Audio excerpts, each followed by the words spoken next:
एक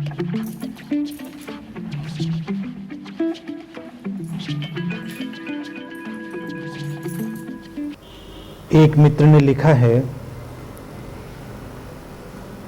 सपनों की एक बहुत बड़ी दुनिया हमारे अनुभव में आती है।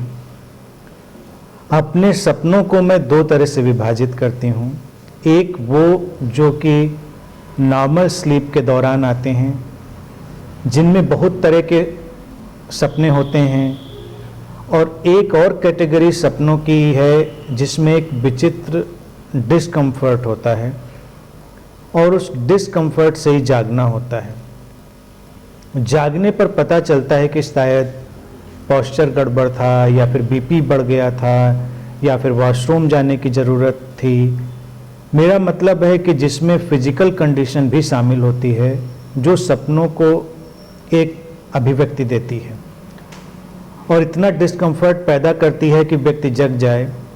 देखा जाए तो ये एक तरह की हेल्प भी है कि जगकर व्यक्ति उस परेशानी को दूर कर सकता है, मेडिसिन लेनी है तो ले सकता है, पोस्चर सही कर सकता है इत्यादि। सपनों को समझने और डिकोड करने में इंसान की रुचि भी होती है। कृपया सपनों के इस जगत पर कुछ कहें।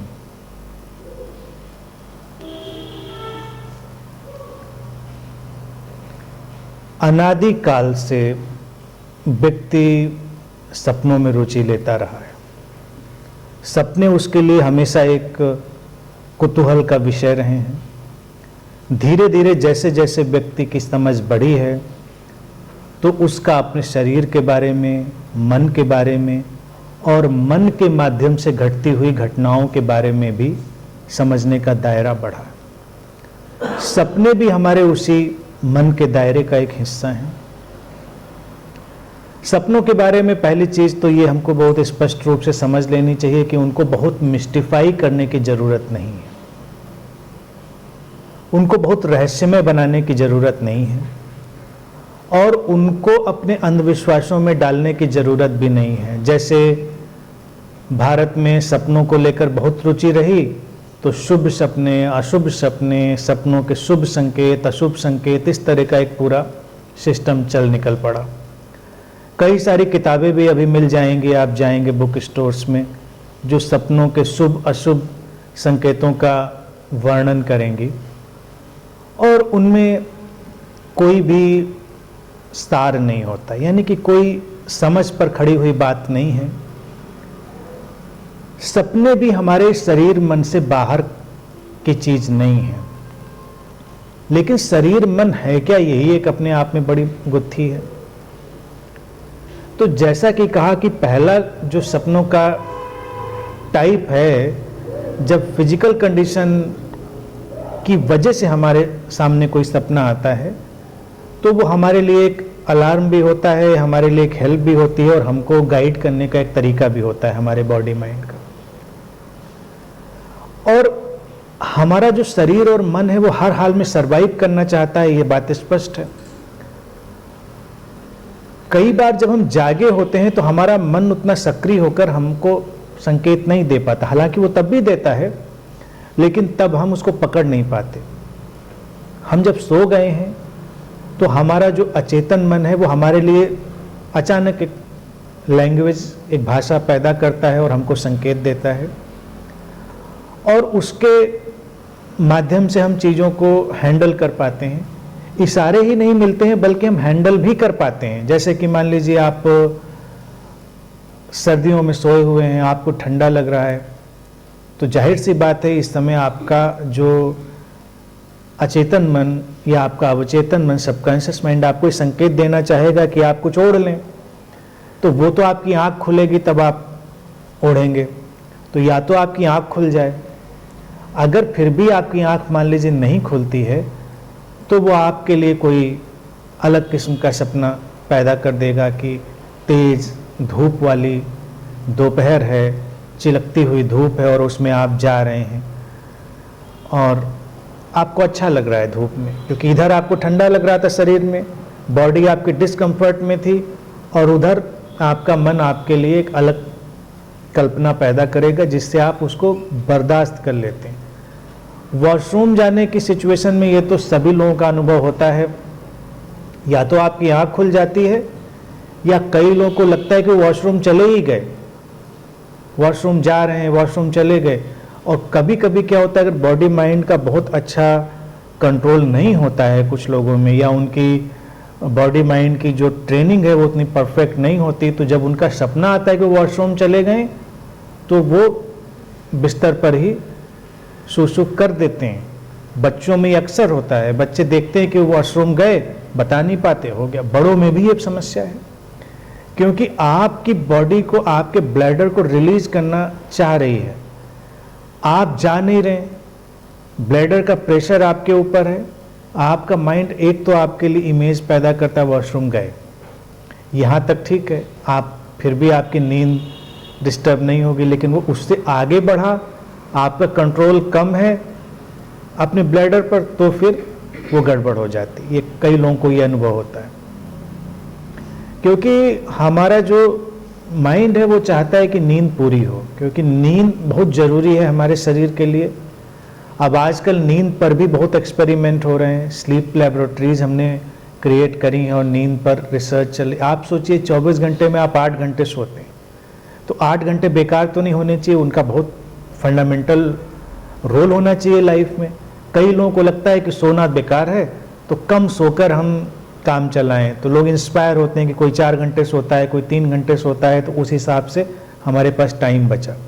लेकिन हम आज ये भी जानते हैं हमारी फिजिकल मेंटल हेल्थ, अगर हमारा स्लीप डिसऑर्डर पैदा हो तो वो अफेक्टेड होती है, प्रभावित हो जाती है, फिर वो हमारा बॉडी माइंड ठीक से काम नहीं कर पाता। तो नींद भी नेचर ने एक ज़रूरी हिस्से के रूप में डाली हुई है।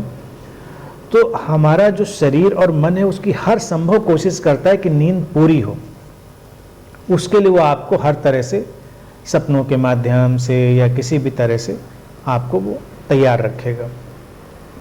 फिर दूसरी बात जो लिखी है कि सपनों में कभी कभी कुछ अलग किस्म की चीज़ें भी दिखती हैं।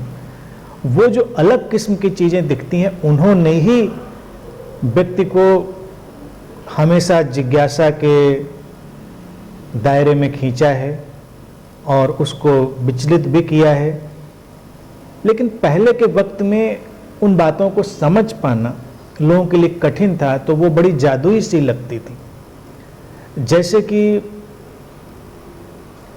तमाम ऐसे उदाहरण हैं, और व्यक्तिगत जीवन में भी बहुत लोगों के होंगे, कि जब सपनों में उन्हें कोई समाधान मिलता है, उन्हें किसी भी चीज़ का सल्यूशन जो जागते हुए नहीं मिल रहा था, या कोई समस्या, कोई गुत्थी उलझी हुई थी, तो सपना उनके सामने उसको प्रस्तुत कर देता, कभी इशारे में, कभी वो एक पिक्टोरियल इमेज के रूप में, और कभी बिल्कुल डायरेक्ट। अब ये हमारे मन की भाषा है जो चित्रों के माध्यम से, यानी कि दृश्यों के माध्यम से हमारे सामने खड़ी होती है।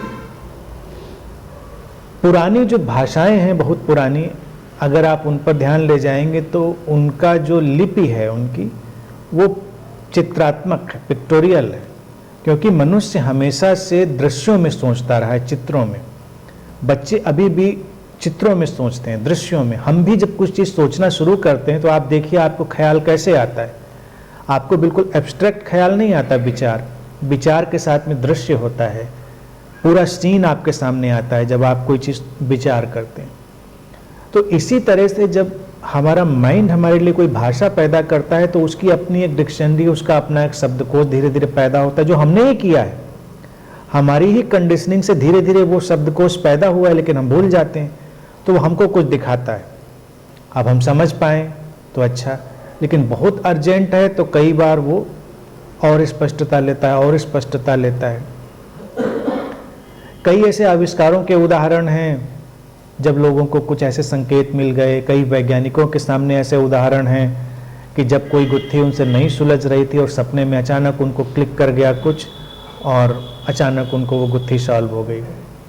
तो लोगों को लगता था ये क्या कोई बहुत ही जादुई चीज़ है, या कोई ऐसी अलौकिक दैवी शक्ति है जो ऐसा काम करती है।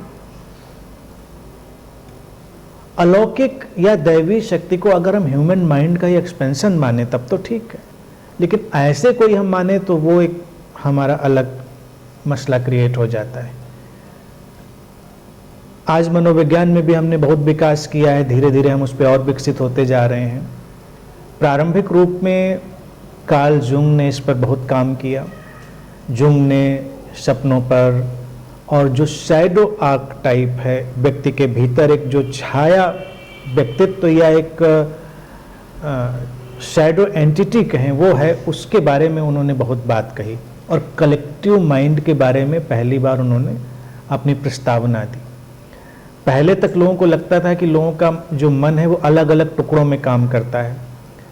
जुंग ने इस बात को समझा और अपने ऑब्जर्वेशन के आधार पर, और फिर उन्होंने प्रस्तावना दी कि ये कलेक्टिव माइंड है, सामूहिक मन है, व्यक्ति का जो मन है वो जुड़ा हुआ है।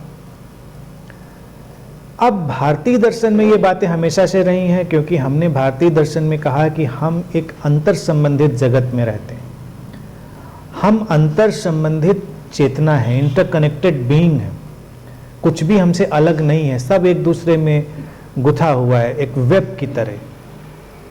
भारतीय अगर आप उदाहरणों को देखेंगे तो प्रतीक रूप में वो यही बात कहेंगे कि संसार ऐसे है जैसे एक मकड़ी अपने जाले को फैला देती है और वो उसी से निकलता है, उसी के सलाइवा से, और मकड़ी उसी जाले को अपने अंदर एब्जॉर्ब भी कर लेती है, उसको खा लेती है। तो कहते हैं संसार ऐसा है कि जो अगर हम एक ब्रह्म परिकल्पना करें, यानी कि एक ऐसी कोई सत्ता जिससे निकलकर सारा जाला फैलता है। और जाला क्या होता है, आज हम देखिए इंटरनेट के एज में जानते हैं उसको, हम इसीलिए www बोलते हैं, वर्ल्ड वाइड वेब। वेब की तरह सब इंटरकनेक्टेड, इधर से उधर, उधर से इधर, इधर की इंफॉर्मेशन उधर फिल्टर होती है, उधर की इंफॉर्मेशन उधर फिल्टर होती है, सब जुड़ा हुआ है। किसी ने कहीं कुछ किया, किसी ने कहीं कुछ डाला, तो सब। आज आप जाएं गूगल पे, सर्च में कुछ आप सर्च करें तो अचानक आपके सामने लाखों चीज़ें प्रकट हो जाती, क्योंकि वो लाखों चीज़ें एग्जिस्ट कर रही हैं उस वेब में, वो कहीं तो हैं जो आपके सामने आई हैं। फिर आपकी सर्च जैसे जैसे जाएगी तो वो आपकी सर्च हिस्ट्री में बदलती है, वो सर्च हिस्ट्री से फिर आपको वो सर्च जल्दी जल्दी मिलती है। फिर आप जिन लोगों से जुड़े हैं, जिनको आप सर्च करते हैं और वो आपको सर्च करते हैं, ये वेब है, समझिए। तो जब आप अपनी सर्च में जाते हैं तो उन लोगों से संबंधित सर्च ऑप्शंस भी आपके सामने खुल जाते हैं, इंटरकनेक्टेड है। अब यही जो सारा प्रोसेस है यहाँ पर तो फिर भी बहुत ही मैकेनिकल है, लेकिन उसमें आप ये समझ सकते हैं कि वो लगातार ग्रो कर रहा होता है। माइंड के प्लेन पे अगर हम जाएंगे तो ये वेब है इंटरकनेक्टेड, और वो लगातार अपने परम्यूटेशन कॉम्बिनेशन से ग्रो कर रहा होता है। एक संभावना दूसरी संभावना से मिलती है, फिर तीसरी संभावना में बदल जाती है, फिर और बड़ी हो जाती है। किसी को कोई बात नहीं समझ में आई तो किसी को कोई बात समझ में आई, जिसको समझ में आई उसने भी प्रभावित किया, और जिसको नहीं समझ में आई उसने भी प्रभावित किया। वायलेंट माइंड है, पीसफुल माइंड है, क्रिएटिव माइंड है, डिस्ट्रक्टिव माइंड है, सब चारों तरफ फैला हुआ है। और उस वेब में हम एक किसी बिंदु पर एग्जिस्ट करते हैं, वो जहाँ पर काटता है हमारा माइंड, वो पॉइंट पर। तो अब कोई भी ड्रीम उस सारे वेब से हमारे सामने रिफ्लेक्ट हो सकता है, लेकिन वो हमारी बॉडी माइंड की कंडीशंस और हमारे आपस के जो करंट सोशोलॉजिकल, साइकोलॉजिकल और फिजियोलॉजिकल जो वेब अभी फैले हुए हैं करंट, उसके इंटरेक्शन से कोई चीज़ पैदा होगी जो हमारा माइंड हमारे लिए डिस्प्ले करेगा। अब मान लीजिए कोई साइंटिस्ट है, वो किसी गुत्थी पर काम कर रहा है, उसको गुत्थी नहीं सुलझ रही है, तो साइंटिस्ट का वेब आप देखिए क्या है, उसका वेब जो है माइंड का, वो और साइंटिस्ट और इंटेलेक्चुअल्स और जो लोग उसके साथ के हैं, वैसा लिटरेचर, उन सब की तरफ फैला हुआ है। हमारे आइडेंटिटी माइंड की तरह उसका वेब अभी नहीं, उसके नियर बाई, जैसे आप कोई सर्च करेंगे तो नियर बाई कुछ चीजें दिखेंगे, तो एक साइंटिस्ट के नियर बाई भी साइंटिस्ट ही हैं, उसके आसपास भी जीनियस माइंड ही हैं जिनके वेब में वो कनेक्टेड है। अब वो सोया हुआ है, उस वेब ने जब अपनी एक्टिविटी प्रारंभ करी, उसमें परम्यूटेशन कॉम्बिनेशन सब स्टार्ट हुए, तो अचानक कोई सोल्यूशन उभर कर सामने आ सकता है, क्योंकि वो किसी के माइंड में तो हो सकता है, किसी के माइंड में हो सकता है, भले वो अचेतन रूप में हो, उसको अभी पता ना हो, तो उसके लिए वो एकदम फाइंडिंग होगी। जब उठेगा उसको लगा अरे ये चीज़ समझ में आ गई, मैडम क्यूरी का एग्जाम्पल है, और भी तमाम एग्जाम्पल ऐसे हैं। लेकिन वो ऐसा नहीं कि अचानक कहीं से बिल्कुल आसमान से जंप कर गया था उनके ऊपर, वो था यहीं पर, हमारे कलेक्टिव माइंड में था। और इसी तरह से आप जैसे अपने घर में भी कभी कोई चीज़ ही ढूंढ रहे हैं, ऐसा अनुभव भी सभी लोगों का होता है। आपका कोई सामान गुम हो गया है, आप बहुत दिन से परेशान हैं, आपको समझ में नहीं आ रहा कहाँ रख दिया मैंने, कहाँ, और वो इम्पोर्टेंट है आपके लिए। तो आप एक दिन सोते हैं और अचानक आपको आपका जो मन है सपना दिखाता है कि आप अपने घर के उस जगह पर गए हैं और आप वो चीज़ खोल रहे हैं, वो ड्रॉर, वो बॉक्स, वो खोला आपने और उसमें आपको वो चीज़ मिल रही है। आप जाते हैं, खोलते हैं, आपको मिल जाती है। कभी कभी चीज़ नहीं भी दिखती है लेकिन फिर भी आपका मन धक्का दे रहा होता है कि उधर जाके उसको देख लो, खोल लो, तो मिल जाता है, तो बड़ा मैजिक लगता है। फिर एक कैटेगरी और आती है जिसका भी कई लोगों को दर्शन होता है, उस पर अभी हम लोग रिसर्च कर ही रहे हैं और उस पर रिसर्च होनी भी चाहिए। वो एक और पॉसिबिलिटी है माइंड की, जब फ्यूचर की हैपनिंग भी किसी किसी को दिख जाती है। अब इस पर एक चूंकि सुपरस्टिशन का बहुत बड़ा माया जाल खड़ा हुआ है तो लोग उसमें उलझ जाते हैं। आज के वक्त में हम एक चीज़ कह सकते हैं कि ग्लिम्पसेज आती हैं, लेकिन ऐसा नहीं कि उसका रिमोट किसी के पास ही वो आती ही चली जाती हैं। सुपरस्टिशन का जो जगत है वो इसी पे खड़ा है। कोई आदमी कहेगा नहीं नहीं मुझे तो सब दिख रहा है। भारत ने इसी को पैदा किया और हर मुल्क में पैदा किया, हर रिलीजन में पैदा किया। आप हर रिलीजन में देखिए, कोई प्रॉफिट है, कोई मैसेंजर है, कोई प्रेषित है, कोई ऐसा फकीर है, संत है, और सबके बारे में यही आप कल्पना सुनेंगे, त्रिकालदर्शी, इनको सब दिखता है। चौराहे पे भी क्या हो रहा है उनको नहीं दिखेगा।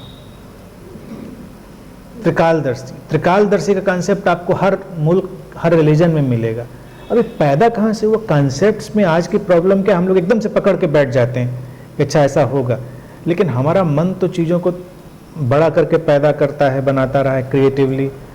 तो लोगों ने शुरू से देखा कि हाँ ये तो पॉसिबिलिटी है, कुछ लोगों के पास ऐसी ग्लिम्पसेज आती हैं। लेकिन जब ईमानदारी से वो लोग इसको एक्सप्लोर करते हैं तो देखते हैं वो हमेशा नहीं आती हैं, कभी कभी आती हैं, कभी धुंधली होती हैं, कभी बड़ी साफ होती हैं।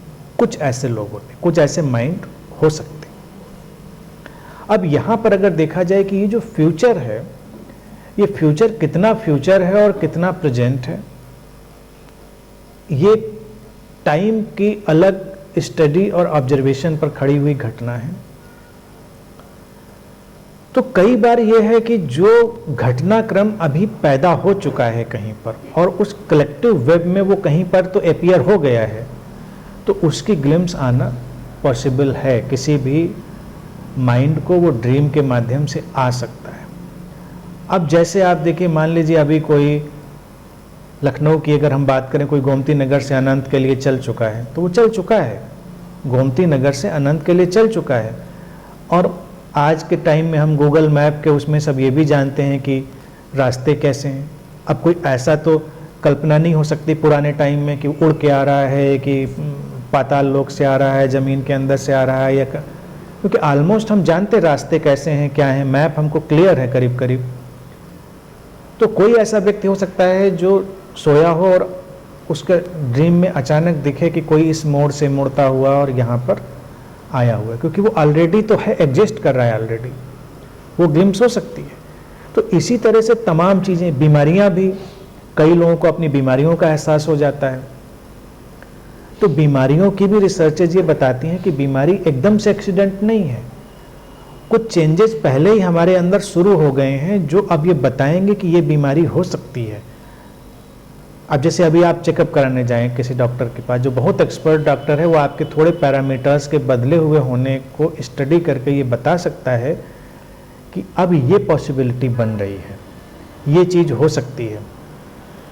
अब हमारे माइंड में भी ये अंडरस्टैंडिंग हो सकती है।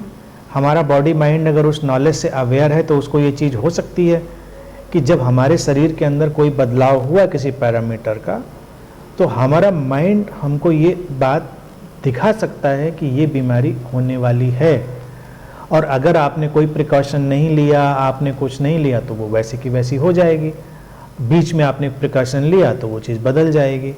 तो वो कलेक्टिव माइंड और माइंड की जो पॉसिबिलिटी है उसमें ऐसे फ्यूचर ओरिएंटेड ड्रीम भी आते हैं, लेकिन वो बिल्कुल भी जादुई नहीं है, मैजिकल नहीं है। उनके पीछे पूरा एक सिस्टम है और पूरी व्यवस्था है। तो ये सपनों का पूरा एक जगत है जिस पर हम लोग काम कर रहे हैं, और अच्छा काम हम तभी कर पाएंगे जब उसको थोड़ा डिमिस्टिफाई करेंगे। मिस्टिफाई करेंगे तो बड़ी मुश्किल होगी। अब जैसे उसके मिस्टिफिकेशन की बात में कहें, कई लोग ये क्लेम करेंगे कि वो दूसरे के सपने में चले जाएंगे, कोई ये क्लेम करेगा हम दूसरे का सपना पढ़ लेंगे या हम सपनों को प्रभावित कर देंगे। तो ये सारी की सारी चीज़ें एब्सर्ड हैं।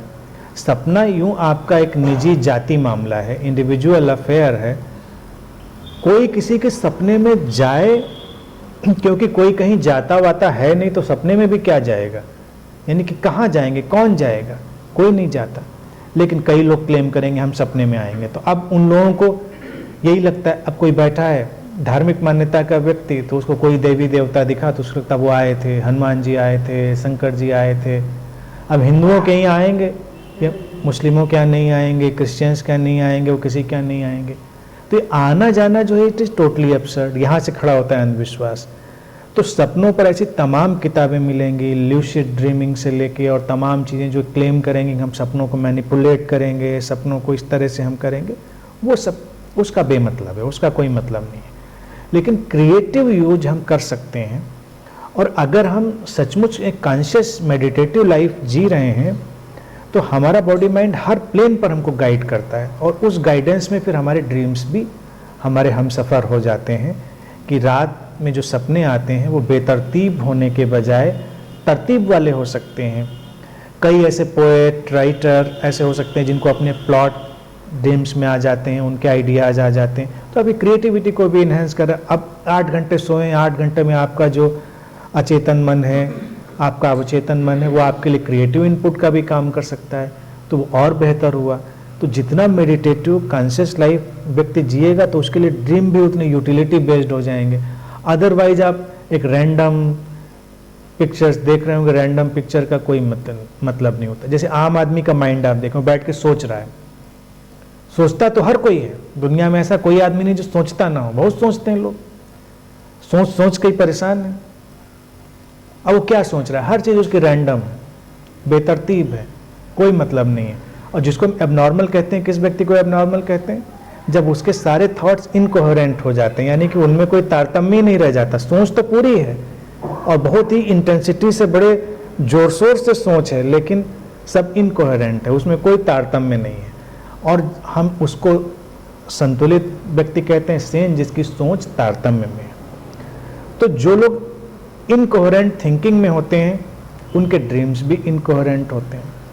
अगर आप एक कॉन्शियस लाइफ में थोड़ी तारतम्य वाली ज़िंदगी जीना शुरू करते हैं तो आपके सपने भी तारतम्य में हो जाते हैं, क्रिएटिव हो जाते हैं, क्योंकि वो आपकी पॉसिबिलिटी है। तो ये पूरा एक वर्ल्ड है जिसको हम समझ सकते हैं।